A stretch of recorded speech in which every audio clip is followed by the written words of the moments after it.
নতুন বছর পড়তেই সকলকে শুভেচ্ছা জানালেন প্রসেনজিৎ চট্টোপাধ্যায়। একই সঙ্গে জানালেন 2024-এর জন্য তাঁর পরিকল্পনা কি। 2023 সালটা তাঁর কেমন গেল সেটাও জানালেন তিনি। 2023 সালটাকে নিজের অভিনীত সিরিজ জুবিলির সঙ্গে তুলনা করলেন প্রসেনজিৎ চট্টোপাধ্যায়। জানালেন সবার আশীর্বাদে এই বছর তিনি একাধিক পুরস্কারের জন্য মনোনীত হয়েছিলেন। ভালোই কেটেছে তাঁর এই বছরটা। একই সঙ্গে তাঁর কথায় উঠে এল দশম অবতার ছবিটির কথা। প্রসেনজিৎ চট্টোপাধ্যায় জানান, কৌশিক গঙ্গোপাধ্যায় পরিচালিত ছবি অযোগ্যর শুটিং শেষ হল সবে।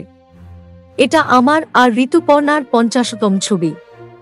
এছাড়াও আমার একটি হিন্দি ছবিও আসতে পারে, কথা বলছে। তবে সত্যি বলতে এখন যা অফার আসবে সেটাই করব এমনটা নয়।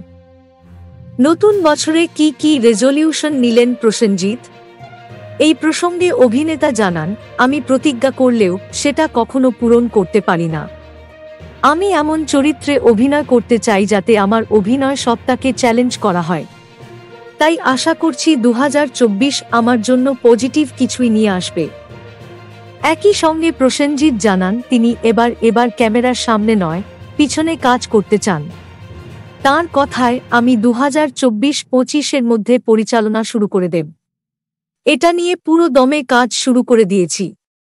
তবে নটি বিনোদিনীর আগে অন্য কোনো ছবি পরিচালনা করব। Thank you so much for watching. Subscribe our channel and press the bell icon for more updates.